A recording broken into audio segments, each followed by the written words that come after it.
Oke, baik.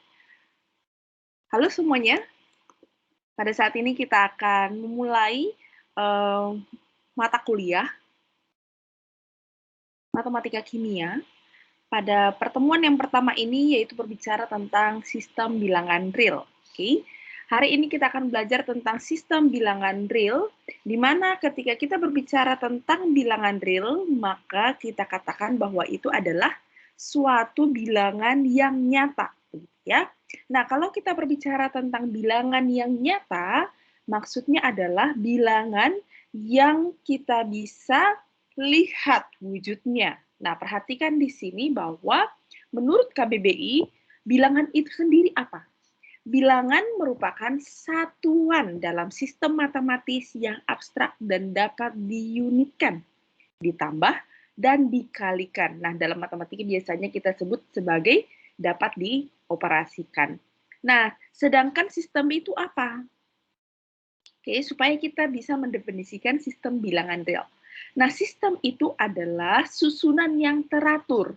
Oke, di sini kata kuncinya, teratur. Dari pandangan, teori, asas, dan sebagainya. Nah, sehingga disimpulkan bahwa sistem bilangan adalah seperangkat susunan aturan yang teratur secara teori dan asas yang abstrak dan dapat diunitkan, ditambah, dan dikalikan secara matematis, atau dalam singkatnya kita katakan bahwa bilangan yang dapat dioperasikan. Oke. Kalau berbicara tentang bilangan real, maka kita tambahkan dia definisinya, yaitu sistem bilangan real adalah bilangan yang teratur dan dapat dioperasikan secara matematis. Nah, inilah kita sebut sebagai bilangan real. Nah, berikutnya kita akan melihat beberapa jenis bilangan yang dimana kita sering sebut dia adalah jenis-jenis himpunan bilangan. Nah, yang pertama yaitu adalah himpunan bilangan asli. Nah, ini mungkin sudah kita tahu dari sejak kita duduk di bangku sekolah dasar, begitu ya. Nah, biasa kita simbolkan dengan N. N berarti berasal dari bahasa Inggris, yaitu natural number. Oke, jangan lupa ya. Natural number, yaitu dimulai dari 1, 2, 3, 4, dan seterusnya. Yang kedua adalah himpunan bilangan cacah. Nah, ini biasanya dilambangkan dengan W. Nah, W ini berasal dari whole numbers. Oke, whole number. Nah, bilangan ini yaitu 0, 1, 2, 3, 4, dan seterusnya. Yang ketiga adalah himpunan bilangan bulat, ditulis dengan Z. Nah, ini berasal dari bahasa Jerman gitu ya, yaitu Zahlen, yang artinya bilangan. Nah, bilangannya apa saja? Yaitu bilangan dari 0, bilangan negatif, dan juga bilangan positif. Dari minus tak hingga sampai plus tak hingga. Gitu ya. Lalu berikutnya apa lagi? Yang keempat adalah himpunan bilangan rasional. Nah, kalau kita berbicara tentang rasional, maka itu dapat kita ukur atau terukur dia. Nah, biasanya dilambangkan sebagai A per B, di mana A ini apa, B ini apa, yaitu A dan B adalah bilangan bulat, di mana si penyebutnya, yaitu si B-nya tidak boleh sama dengan 0. Oke? Karena apa? Karena kalau dibagi dengan 0 nanti tidak terdefinisi. Nah, selain bilangan rasional, ada juga bilangan irasional. Apa yang membedakan mereka? Bilangan rasional ini dapat kita ukur desimal terakhirnya berapa, begitu ya. Nah, sedangkan bilangan irasional, ini kita tidak tahu batasnya berapa dan tidak bisa disimpulkan. Nah, contohnya bilangan apa saja? Perhatikan di sini bilangannya, yaitu akar 2, V, bilangan eksponen, dan sebagainya. Banyak sekali, di mana dia ketika kita rasionalkan atau kita buat dalam bentuk desimal, dia tidak berhenti komanya. Oke. Selanjutnya, mungkin kita berpikir bahwa V itu adalah 3,14. Nah, ini hanya selama ini yang beredar di dunia pendidikan kita ya. Padahal sebenarnya V itu adalah bilangan irasional yang kita tidak tahu berhenti di koma keberapa dia, desimal keberapa, gitu ya. Nah, inilah bilangan rasional dan irasional yang biasa disimbolkan dengan Q dan Q star, gitu ya. Lalu berikutnya adalah yang kelima, himpunan bilangan real. Inilah yang kita bahas, yaitu sekelompok bilangan nyata yang masuklah di dalamnya bilangan asli, masuklah di dalamnya bilangan bulat, masuklah di dalamnya bilangan rasional, bilangan irasional. Nah, ini biasanya kita notasikan dengan R, real, gitu ya. Lalu yang terakhir adalah bilangan kompleks. Nah, kalau bilangan kompleks ini adalah semua bilangan ada di dalamnya, termasuk bilangan imajiner I, yang biasa kita simbolkan dengan I, yaitu akar min 1. Nah, ini bukan termasuk bilangan real ya, ini bilangan imajiner, bilangan yang hanya kita bayang-bayangkan saja. Nah, bilangan kompleks ini mengandung semua bilangan yang biasa disimbolkan dengan C, yaitu kompleks, gitu ya. Nah, inilah keenam jenis bilangan yang perlu kita ketahui supaya kita bisa memahami lebih jauh bahwa di dalam mata kuliah ini kita hanya sampai kepada bilangan real saja. Oke. Nah, perhatikan baik-baik bahwa sistem bilangan atau himpunan-himpunan bilangan tadi yang berbagai jenis yang kita sebutkan tadi bisa kita gambarkan seperti di gambar 1, yaitu himpunan bilangan dari bilangan asli, bilangan bulat, bilangan rasional, bilangan real, hingga bilangan kompleks. Nah, atau biasa kita tuliskan secara matematis begini ya, N subsetnya si Z, gitu ya. Lalu dia adalah subsetnya si bilangan irasional, lalu dia juga subsetnya bilangan real, lalu subsetnya si kompleks. Nah, inilah yang terakhir, si kompleks. Inilah yang bisa kita gambarkan untuk himpunan-himpunan bilangan yang tadi. Lebih ringkasnya gitu ya, melalui gambar. Lalu kita selanjutnya berbicara tentang sifat-sifat bilangan real. Yang pertama itu adalah komutatif, yaitu ketika kita jumlahkan, si A ditambah si B itu harus sama dengan B tambah A. Juga perkaliannya, A dikali B harus sama dengan B dikali A. Tapi ingat, kalau pengurangan dia tidak berlaku. Kenapa? Karena A dikurang B tidak sama dengan B dikurang A. Oke? Jadi dia komutatif hanya pada penjumlahan dan perkalian. Lalu berikutnya adalah sifat asosiatif. Sifat asosiatif ini apa? Kalau kita jumlahkan dua bilangan pertama, itu akan sama dengan kita jumlahkan dua bilangan terakhir dulu, lalu yang pertama, dengan dua bilangan pertama ditambah dengan yang terakhir. Ya, sama halnya dengan A, B dikali C. Kita kalikan dulu A dikali B-nya, lalu kalikan dengan C. Di sini ada A ya. A dikalikan dengan B, C. Gitu ya. Ini yang pertama, lalu kita kalikan dengan si A-nya. Itu akan sama hasilnya. Oke, jadi dia juga asosiatif pada apa? Pada operasi penjumlahan dan perkalian. Nah, kalau distributif bagaimana? Distributif juga kita bisa lihat bahwa dia bisa adalah distributif A tambah B, berarti kita kalikan, ya. Maka hasilnya adalah AC tambah BC. Oke. Lalu ada juga namanya identitas. Identitas itu apa? Makna identitas adalah ketika kita jumlahkan dia dengan identitas, maka menghasilkan dirinya sendiri. Atau kita operasikan dia dengan si identitas, maka menghasilkan dirinya sendiri. Maka yang ada hanyalah A tambah 0 sama dengan A, gitu ya. Lalu A dikali 1 sama dengan A. Maka dari sini bisa kita katakan unsur identitas yang mana? Unsur identitasnya adalah si 0 pada penjumlahan. Lalu berikutnya unsur identitas pada perkalian adalah 1. Ya, jangan dilupakan ini. Ini sangat penting karena akan digunakan lebih jauh nanti pada materi-materi berikutnya. Nah, sama halnya pada identitas tadi, maka inverse itu maksudnya apa? Inverse adalah kebalikan. Maka kita operasikan dia, misalkan bilangan A, kita operasikan dengan inverse-nya, maka menghasilkan identitas.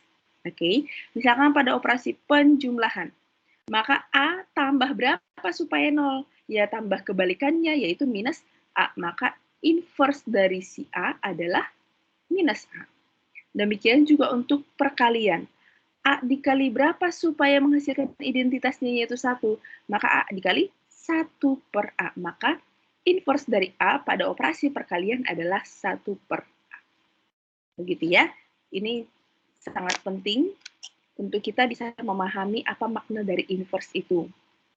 Lalu berikutnya adalah jika A dan B dua bilangan real, maka terdapat suatu bilangan real C sehingga A tambah C sama dengan B. Nah, perhatikan bahwa dari sini bisa kita katakan si C ini adalah sebenarnya B dikurang A. Atau biasa kita sebut C adalah selisih dari B dikurang A. Gitu ya. Nah, perhatikan bahwa kalau selisih A dengan dirinya sendiri, maka itu kita simbolkan dengan 0. Atau kita nyatakan selisihnya nggak ada, gitu ya. Nah, kalau di sini ini hanya berbicara tentang kok nggak ada operasi pengurangan di atas-atas, gitu ya, di sifat-sifatnya. Nah, operasi pengurangan itu biasanya kita sebut dengan selisih, maka itu adalah selisih dari bilangan yang satu ke bilangan yang berikutnya. Lalu yang ketujuh adalah terdapat paling sedikit satu bilangan real A tidak sama dengan 0 jika A dan B dua bilangan real dengan A tidak sama dengan 0, gitu ya. Maka terdapat suatu bilangan real C sedemikian sehingga A dikali C sama dengan B. Oke. Dan selanjutnya kita akan berbicara tentang sifat urutan. Kalau tadi kan hanya sifat bilangan real gitu ya. Ini sifat urutannya. Kalau kita lihat di sini ada sifat trikotomi namanya, yaitu ada urutannya lebih kecil, ada urutan lebih besar, dan sama dengan. Inilah yang kita sebut dengan urutan trikotomi. Ya. Lalu berikutnya transitif. Transitif itu apa? Kalau kita punya A lebih kecil B dan B lebih kecil C, maka si A pastilah lebih kecil dari si C. Inilah yang kita miliki, transitif. Lalu ada penambahan. Penambahan adalah kalau A lebih kecil B, maka jika dan hanya jika kita jumlahkan nih si C di kiri dan kanan, maka kita dapat penjumlahannya juga harus lebih kecil, yaitu A tambah C lebih kecil dari B tambah C. Nah, ini ada typo sedikit, di sini bukan 89 tapi A dan B. Nah, di sini ada yang sifat yang keempat, yaitu perkalian. Kalau kita kalikan A dikali sesuatu lebih kecil dari B dikali sesuatu, maka kita misalkan yang dikalikan itu adalah C, maka hasil pengaliannya juga tetap menggunakan lebih kecil. Kalau apa? Kalau yang kita kalikan adalah C-nya positif. Tapi kalau C-nya negatif, maka tandanya akan berubah. Itulah yang ada di 4B. Nah, selanjutnya kita akan berbicara tentang sistem bilangan real itu sendiri. Ketika kita berbicara tentang sistem bilangan real, maka kita akan melihat berbagai bentuk penulisannya. Ada namanya interval tertutup, interval terbuka, setengah tertutup, setengah terbuka, dan interval tak terbatas. Nah, kalau biasa dulu kita menuliskan himpunan penyelesaian dari soal-soal tertentu gitu ya, pasti kita buatnya hanya X lebih kecil gitu ya. Misalkan penyelesaiannya dari 0 sampai 3. Maka ini kita tuliskan seperti ini. Nah, ternyata penulisannya ini bisa berbagai bentuk gitu ya. Dengan cara apa? Dengan cara menggunakan simbol kurung, ini untuk terbuka. Oke. Lalu kalau begini, siku berarti ini tertutup. Oke. Perhatikan kalau dia interval tertutup. Contoh yang ini kan tertutup ya. Kenapa? Karena mengandung sama dengan di kiri, sama dengan di kanan. Misalkan, maka simbol ini dapat kita tuliskan dengan menggunakan kurung yang mana gitu ya. Maka kita simbolkan dia tertutup di bawah, yaitu 0, sampai dengan 3 tertutup di atas. Gitu ya. Demikian juga untuk yang kedua. Dengan, misalkan kalau kita punya 0, lebih kecil X, lebih kecil 3, tanpa ada sama dengan, maka ini kita tuliskan dengan 0 sampai 3. Benar nggak seperti ini? Tentu salah. Yang benar itu adalah 0, 3, ini terbuka di bawah, terbuka di atas. Gitu ya. Nah, kalau interval setengah terbuka dan setengah tertutup, ini maksudnya apa? Misalkan kalau kita punya yang sama dengannya itu hanya di satu titik. Nah, satu titik yang seperti apa? Misalkan 0, lebih kecil sama dengan X, lebih kecil 3. Maka ini hanya tertutup di bawah, gitu ya. Maka kita tuliskan dengan seperti ini. Nah, bagaimana kalau dia tertutupnya di atas? Nah, misalkan seperti ini, maka kita tuliskan dengan 0,3 lalu tertutup di atas. Ya, jelas perbedaannya di mana ya. Lalu berikutnya adalah interval tak terbatas. Interval tak terbatas ini misalkan kalau kita punya penyelesaian ternyata dia X lebih besar dari 5 gitu ya. Ini kan terbuka. Oke, terbuka ya tapi ya. Maka ini adalah 5, sampai mana dia lebih besar dari 5? Sampai yang nggak tahu sampai berapa, sampai batas tak tertentu gitu ya. Maka ini kita tuliskan seperti ini.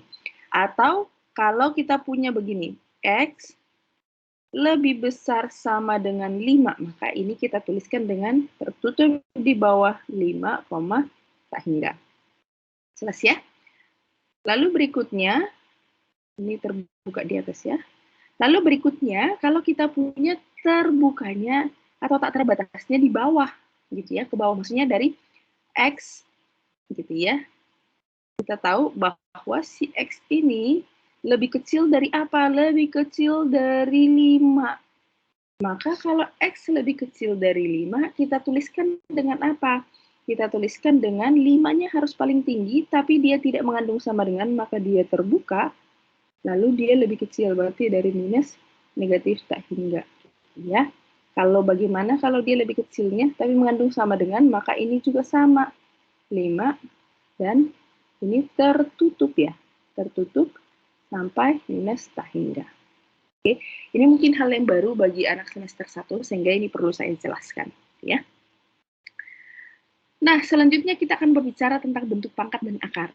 Nah, kalau bentuk pangkat kan ini sebenarnya sudah sangat sering dari sejak di bangku SD atau SMP begitu ya. Bagaimana bentuk pangkat itu sebenarnya? Kalau bentuk pangkat itu kan sebenarnya hanya menyederhanakan atau meringkas penulisan bilangan yang sangat panjang sekali, misalkan 100 juta. Nah, ini bisa kita tuliskan dengan 10 pangkat 8. Jadi, menyederhanakan saja. Nah, perhatikan kalau bentuk pangkat ini tidak selamanya berbentuk pangkat positif, tapi nanti juga bisa kita lihat berbentuk pangkat negatif. Nah, kalau pangkat bulat positif, itulah yang kalau kita punya perkaliannya, begini ya, perkaliannya bilangan itu diulang-ulang sebanyak berapa pangkatnya. Misalkan kalau di sini ini hanya sekali, maka kita tulis 5 pangkat 1. Ini 2 kali, maka kita tulis 5 pangkat 2. Ini 3 kali, maka kita tulis 5 pangkat 3. Ini sebanyak 7 kali pengalian berulang, maka kita tulis 5 pangkat 7, dan seterusnya. Gitu ya. Nah, untuk contohnya mungkin bisa dilihat di modul ataupun di buku yang tersedia secara online dan kamu bisa akses. Gitu ya. Lalu ada di sini sifat-sifat pangkat bulat positif, yaitu ketika kita jumlahkan. Nah, kalau kita punya A pangkat P dikali dengan A pangkat Q, maka karena ini basisnya sudah sama-sama A, gitu ya, pangkatnya ya tinggal kita jumlahkan. Misalkan 3 pangkat 7 kali 3 pangkat 4 kali 3. Maka pangkatnya kita jumlahkan saja 7 tambah 4 tambah 3, tambah 1, gitu ya. Maka jadi 3 pangkat 12.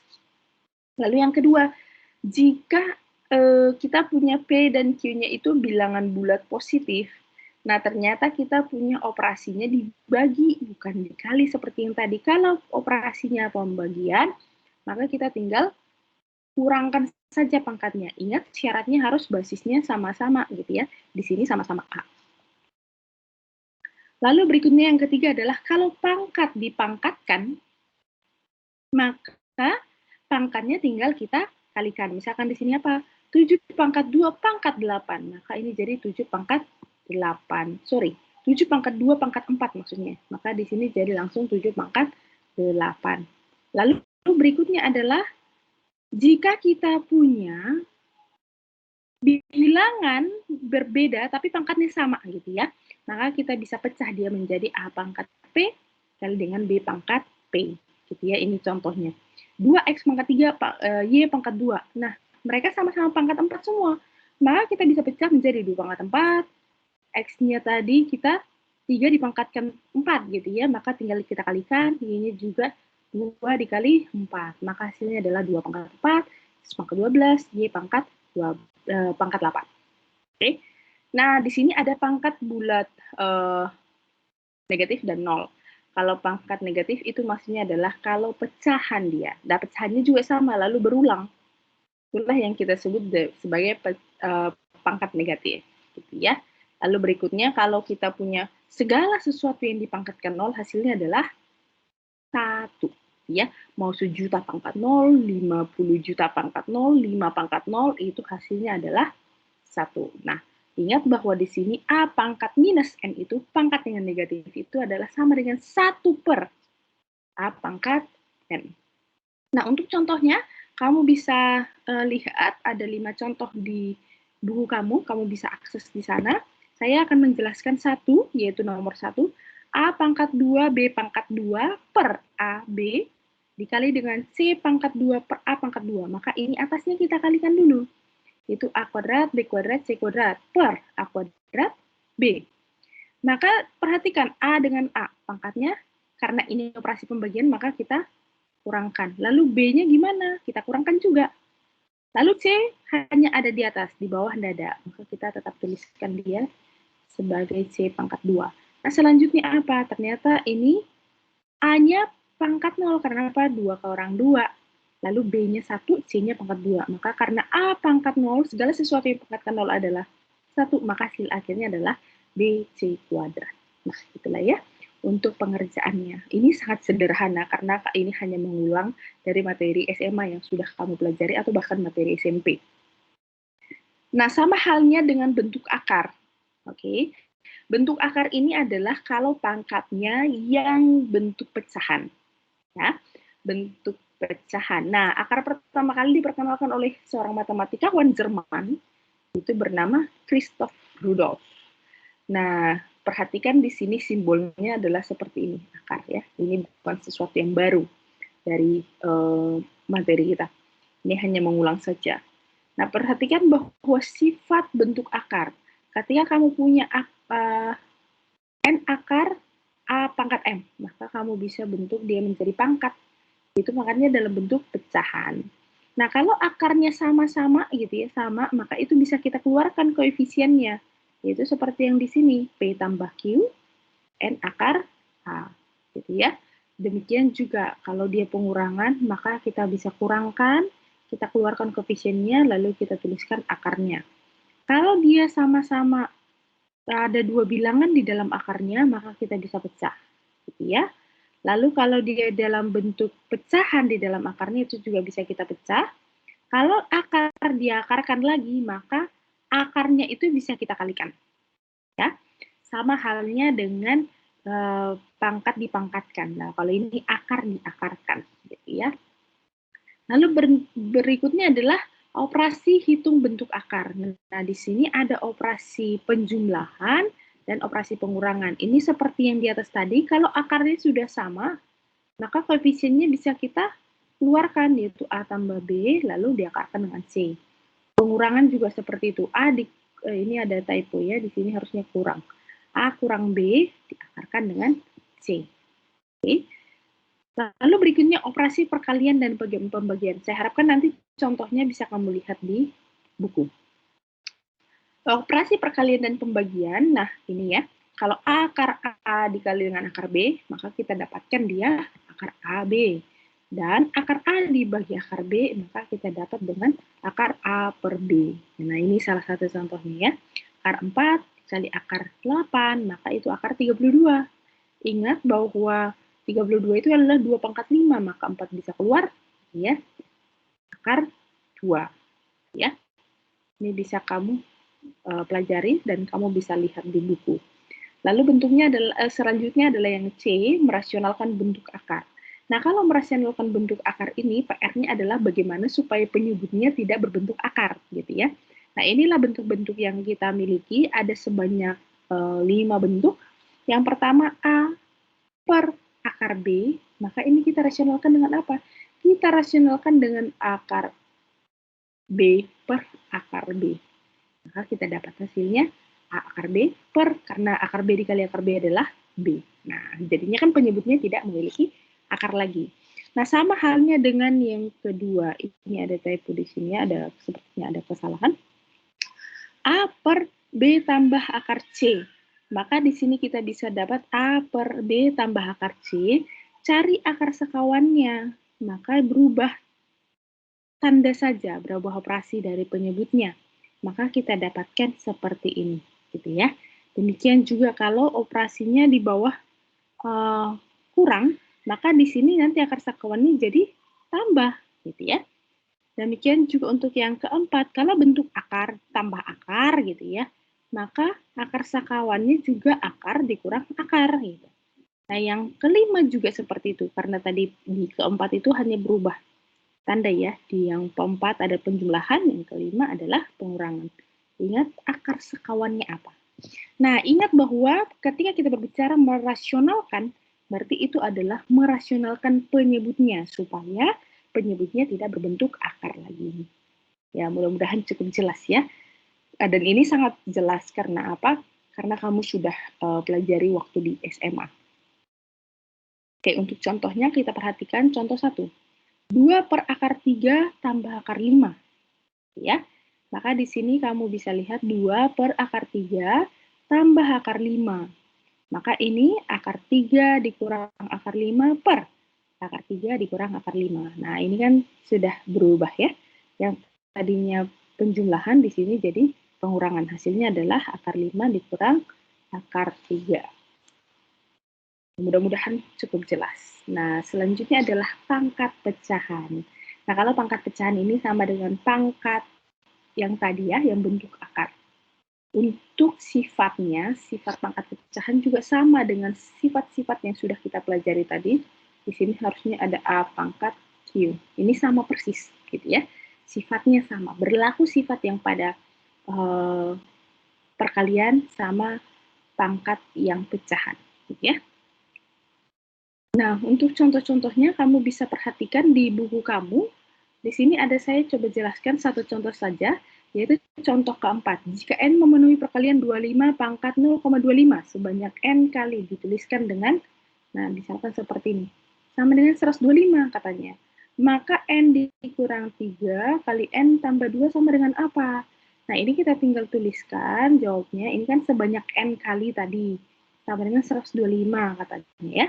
Maka ini akan menjadi 25 pangkat 025 pangkat N, gitu ya. Sama dengan 125. Ingat bahwa 25 itu adalah 5 pangkat 2, kan? Maka 5 pangkat 2 pangkat 0,25 akan menjadi 5 pangkat 0,5. Ingat bahwa 125 adalah 5 pangkat 3. Karena pangkat dipangkatkan, maka bisa kita kalikan. Maka ingat, basisnya sudah sama. Maka 0,5 N harus sama dengan 3. Oke, maka N-nya adalah 6. Maka yang ditanya tadi apa? N kurang 3 kali N tambah 2. Maka 6 kurang 3 yaitu 3. 6 tambah 2 itu 8. Maka hasilnya adalah 24. Gitu ya. Nah, selanjutnya kita akan masuk kepada materi kita yang fungsi dari bentuk-bentuk pangkat yang sudah kita pelajari tadi. Biasanya kita sebut dengan fungsi eksponen. Dan juga kita akan lihat grafiknya seperti apa. Nah, perhatikan di sini, untuk fungsi eksponen itu biasanya kita simbolkan dengan fx sama dengan a pangkat x, gitu ya. Perhatikan di sini bahwa untuk melihat grafik fungsi eksponen di sini ada contohnya.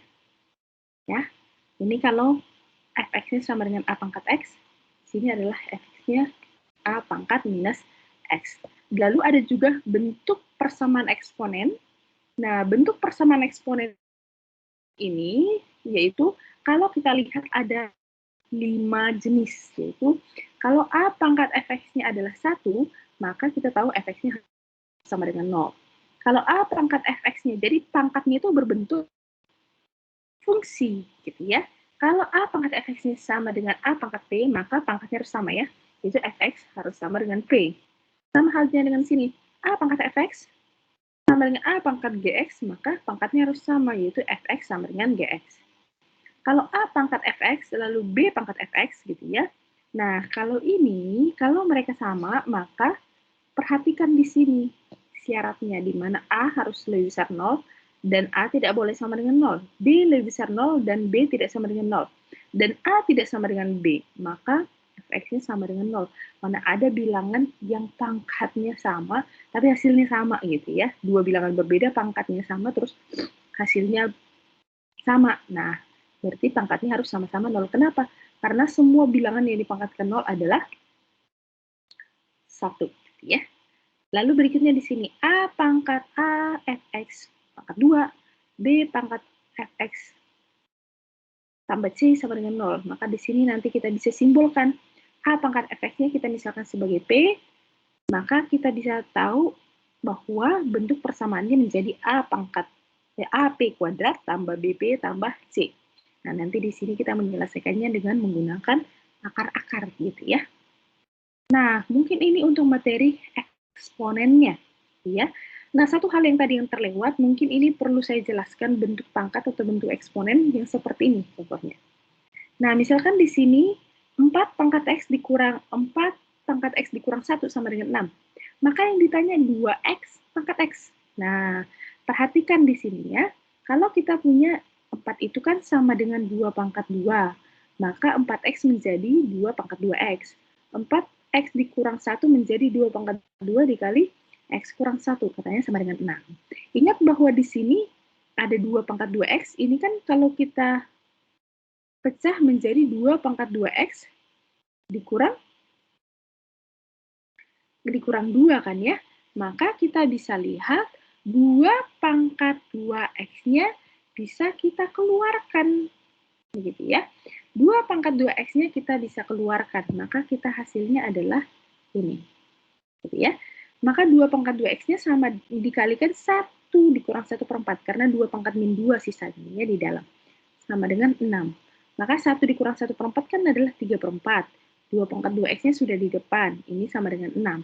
Ingat bahwa ini bisa kita kalikan 6 dikali 4 bagi 3. Gitu ya, hasilnya 8. Maka 2 pangkat 2X adalah 2 pangkat 3. Ingat basisnya sudah sama-sama 2. Maka 2X harus sama dengan 3. Maka 2X sama dengan 3, maka X adalah 3 per 2. Yang ditanya tadi apa? Yang ditanya tadi di atas, jangan lupa. Di sini ya, 2X pangkat X. Maka kalau begitu 2X pangkat X sama dengan, substitusikan saja X-nya sama dengan 3 per 2. Maka kita dapatkanlah hasilnya 3 akar 3. Begitu ya. Nah, kita lanjut lagi kepada yang namanya logaritma. Ingat bahwa ketika kita berbicara tentang eksponen, kita tidak bisa lepas dari yang namanya logaritma. Kenapa? Karena kebalikan dari eksponen itu adalah logaritma. Oke. Nah, perhatikan di sini bentuk dasar logaritma, yaitu kalau kita punya A pangkat C sama dengan B, maka ini kita bisa tuliskan dalam bentuk logaritma, yaitu log A dari B sama dengan C. Atau kalau biasa dituliskan dengan A log B sama dengan C. Nah, kalau kamu menemukan penulisan yang seperti ini, itu sama dengan penulisan yang seperti ini. Ya, itu sama A log B sama dengan C juga. Gitu ya. Nah, kalau tidak ada ditulis misalkan 10 log A, maka dituliskan dengan log A. Si 10-nya tidak ditulis. Maka kalau tidak ditulis nanti itu berarti maksudnya adalah basisnya adalah 10. Oke, perhatikan ketika kita mengubah bentuk pangkat, 3 pangkat 5 sama dengan 243. Maka ini kita bisa tuliskan bahwa 3 log 243 sama dengan 5. Gitu ya. Demikian juga untuk contoh berikutnya. Nah, di sini ada beberapa sifat logaritma. Nah, ini sangat penting karena sifat-sifat ini nanti akan kita gunakan untuk mengerjakan berbagai soal. 9 sifat yang penting, yaitu A log A sama dengan 1, A log 1 sama dengan 0, A pangkat N log B pangkat N. Ingat, pangkatnya per pangkatnya, maka M per N. A log B. Kalau di sini A log B sama dengan, nah kalau kamu pengen B log A, bagaimana mengubahnya? Maka itu akan menjadi sama dengan 1 per A log B. Lalu ini A log B, ternyata ini bisa kita ubah basisnya menjadi P. Tapi dia menjadi log B per log A. Ini harusnya log A ya. Oke. Lalu berikutnya A pangkat A log B. Kalau A ketemu A di atas gitu ya, maka hasilnya adalah B. Lalu berikutnya A log B dikali B log A. Maka ini perhatikan, maka sisanya adalah A log C harusnya di sini ya. A log C. Oke. Lalu berikutnya adalah kalau kamu punya A log BC. Oke. A log BC, maka ini adalah A log B tambah A log C. Sama halnya dengan kalau pembagian berubah jadi pengurangan. Artinya A log B dikurang A log C. Inilah 9 sifat dari logaritma yang sangat penting untuk dikuasai. Nah, kalau kamu tidak bisa menguasai atau tidak bisa memahami 9 sifat itu, ya susah menyelesaikan berbagai soal dari logaritma. Misalkan contohnya di sini ya. Perhatikan contoh 2 saja. Oke. 9 log 64 tambah 9 log 125. Maka ini bisa kita gunakan sifat yang tadi. Sifat yang nomor berapa? Yaitu ada operasi penjumlahan mau kita gabungkan. Ya, sifat ke-8. Penjumlahan mau kita gabungkan. Gitu ya. Maka adalah 64 dikali 125 yang ini ya. Oke. Ingat bahwa hasil perkaliannya adalah 8.000. Maka 9 log 8.000. Ingat ini bisa kita sederhanakan kalau basisnya sudah sama ya, sama-sama 9. Maka 8.000 itu sama dengan berapa? Yaitu 20 pangkat 3. 9 itu sama dengan 3 pangkat 2. Maka kita bisa sederhanakan menjadi 3/2, 3 log 20. Ingat ini datangnya dari mana? Datang dari sifat yang ketiga. Kalau kita punya pangkat di basis, lalu pangkat juga di sininya, gitu ya, pangkatnya di basis, pangkatnya juga di bilangan yang dilogaritmakan, maka pangkatnya bisa kita temukan, jadi 3 log 20 lah hasil akhirnya, yaitu 3/2, 3 log 20. Atau dapat juga diselesaikan dengan cara yang berbeda. Cara yang berbeda seperti apa? Ini 9-nya tadi kan 3 pangkat 2. 64-nya apa? 4 pangkat 3. Lalu 9 di sini kan 3 pangkat 2 juga. 125 adalah 5 pangkat 3. Maka 3/2, 3 log 4 gitu ya. Lalu berikutnya 3/2, 3 log 5. Maka kita ketemukan 3 log 4 kali 5. Maka 3 log 20. Ingat ini sama-sama 3/2, maka keluarlah 3/2-nya. Sama ya hasilnya ya. Oke, sama hasilnya dengan yang di atas. Kamu mau menyelesaikan dengan metode yang di atas, dengan ini atau dengan ini sama saja. Karena banyak jalan menuju Roma. Gitu ya. Jadi kalau jawaban kamu berbeda dengan teman kamu, belum tentu itu salah. Karena bisa saja karena caranya berbeda, jadi hasilnya juga berbeda. Lalu berikutnya di sini adalah, kalau kamu perhatikan contoh yang berikutnya adalah saya ambil contoh yang kelima saja yang saya jelaskan ya. Diketahui 2 log 3 sama dengan A. 3 log 5 sama dengan B. Maka tentukanlah nilai dari 60 log 36. Ingat bahwa 60 ini udah ada bagaimana ini yang diketahui aja basisnya 3. Maka kita perlu otak-atik dia ya. Otak-atik supaya kita bisa ubah dia. Yang ditanyakan 60 log 36. Ingat tadi yang diketahui adalah 2 log 3 sama dengan A. Lalu 3 log 5 sama dengan B. Maka perlu kita otak-atik. Maka ini tadi, log 36 per log 60. Basisnya harus kita ubah. Ingat sifat yang di atas tadi, sampai basisnya bisa kita ubah. Sembarang angka, tapi harus sama yang di atas dan yang di bawah. Maka kita pilih misalkan 2. Oke, di sini 2 log 36 itu adalah 4 kali 9. Maka 2 log 60 itu adalah 4 kali 3 kali 5. Maka ini kita pecah. Gunakan sifat yang ke-8 tadi ya. Menjadi 2 log 2 pangkat 2, 2 log 3 pangkat 2, ini menjadi 2 log 2 pangkat 2, kenapa? Karena 4 itu adalah 2 pangkat 2 ya. 2 log 3, 2 log 5.